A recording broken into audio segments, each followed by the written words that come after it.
Hello, Strandberg family. Today I'm embarking on an expedition to change the strings on my Strandberg from 10s down to 9s.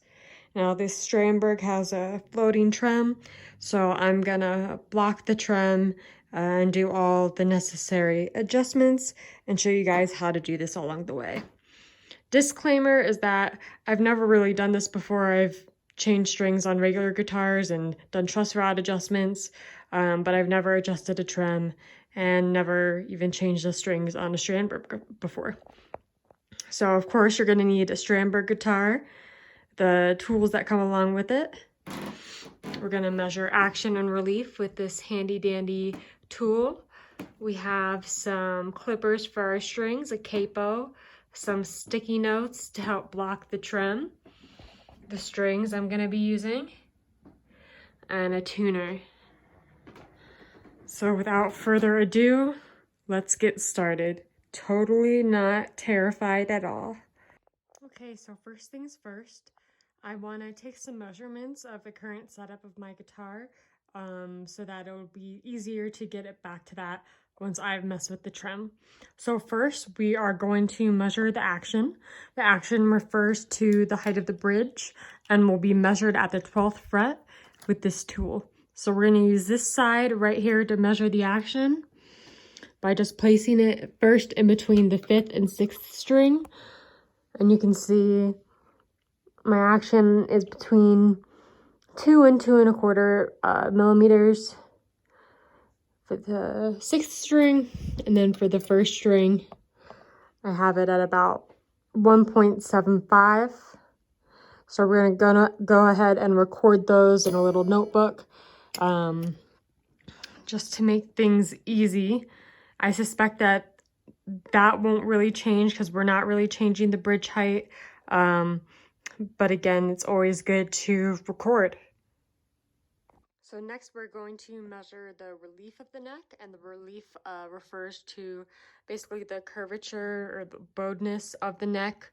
I think I have my neck pretty straight, but we'll go ahead and take those measurements, and we can also kind of eyeball the straightness of the neck as well.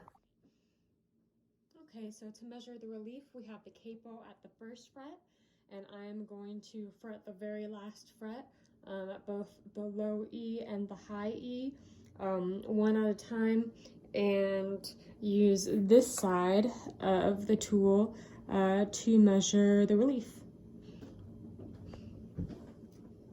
So we're going to measure it around the 7th fret, and I'm seeing that's about 0.05. And this one is about 0.01, or really next to nothing, which is what we want. I did do a brief check of my intonation by just playing the open notes and fretting them on the 12th fret to make sure everything was good.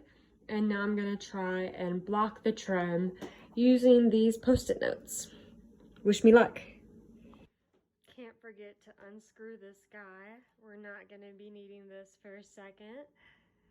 So the goal is going to be to get just the right amount of post-it notes wedged under the bridge there, that it keeps the trem at the same height that it's at, and I'll tighten the trem springs to kind of clamp down on it, and it should block the trem to make string change easier.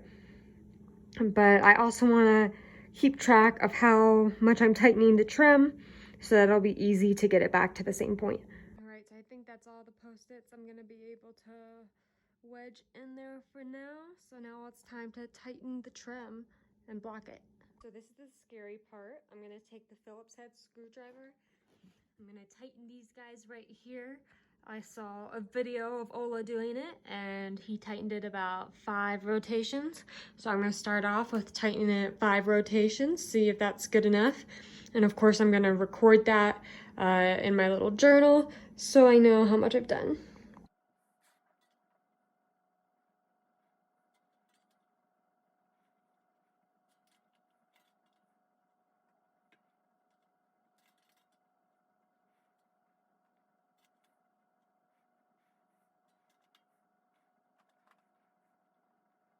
Okay guys, I did that best I could, but I'm gonna be honest with you. It's really hard to screw these in without stripping them because of the way that these springs are positioned. Just really difficult to kind of get that screwdriver in there at the right angle. So I hope I'm not screwed. Okay guys, that part was really stressful. Now I'm gonna try and remove the strings one by one and string them one by one. Let's see how this goes. Okay, so I went ahead and took off the low E string. All I had to do was take that guy out from right here, unscrew the tuner all the way, and thread out the string. And now I'm gonna go ahead and thread in the new string. All right, so I went ahead and put the tuner back on. I tuned this more or less up to pitch, screwed that in, gave it a good stretch because you want to make sure this is screwed in tight enough but not too tight. And now I'm just gonna clip that end there.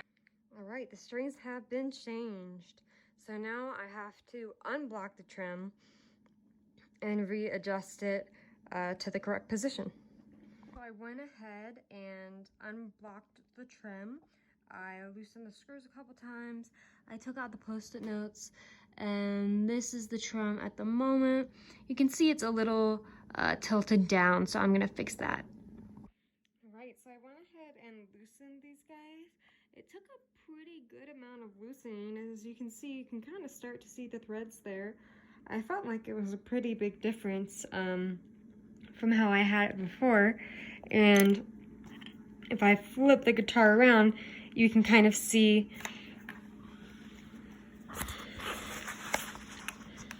after I adjusted it, this is how level it is with the guitar. So I hope that's good. In my mind, that looks pretty level.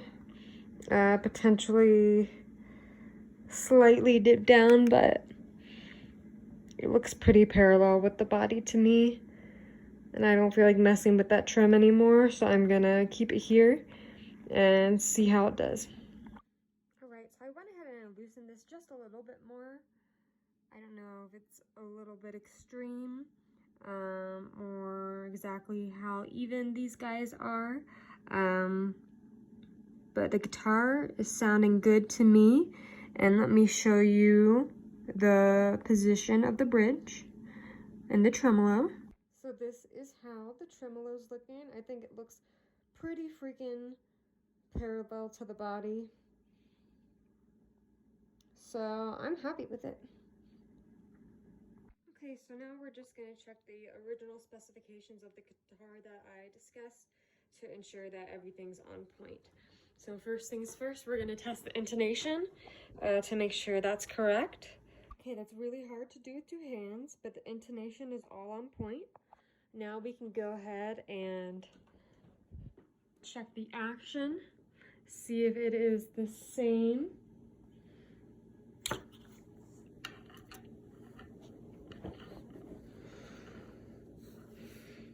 So we're still getting about 2.25 on the low E and about 1.75 on the high E, so that didn't really change. Now to check the relief. All right, so I have a capo on that first fret to check the relief. I'm gonna fret the last fret here and measure at about this 7th fret.